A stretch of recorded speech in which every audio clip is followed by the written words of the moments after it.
రాష్ట్ర వ్యాప్తంగా red book పాలన సాగిస్తున్నారని వైసీపీ అధినేత మాజీ సీఎం జగన్ ఆరోపించారు. ఎన్నికల సమయంలో మాయమాటలు చెప్పి ఇచ్చిన హామీలు అమలు చేయకుండా చంద్రబాబు ప్రజలను మోసం చేస్తున్నారని ఆయన మండిపడ్డారు.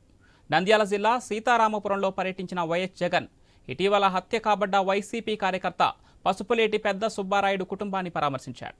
ఈ సందర్భంగా రాష్ట్రంలో అరాచక పాలన సాగుతుందని ఆయన మండిపడ్డారు. ఊళ్లలో ఆధిపత్యం కోసం వ్యవస్థలను భ్రష్టు పట్టిస్తున్నారని జగన్ ఆరోపించారు. ఏ ఒక్కరూ కూడా ప్రశ్నించకూడదు, ఏ ఒక్కరూ రోడ్ల మీదకి రాకూడదు, ఏ ఒక్కరూ చంద్రబాబు నాయుడు గారిని నిలదీయకూడదు అని రాష్ట్ర వ్యాప్తంగా రెడ్ బుక్ పాలన సాగిస్తా ఉన్నారు.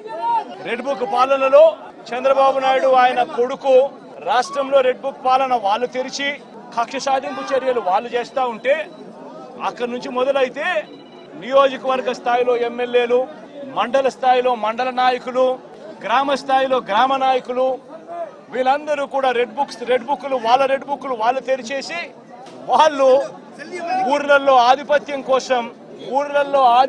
కోసం ఏ రకంగా వ్యవస్థలను భ్రష్టిస్తూ పోలీసులను నిస్తేదం చేస్తూ పోలీసుల సమక్షంలోనే ఏ రకంగా లా అండ్ ఆర్డర్ను నాశనం చేస్తా ఉన్న పరిస్థితి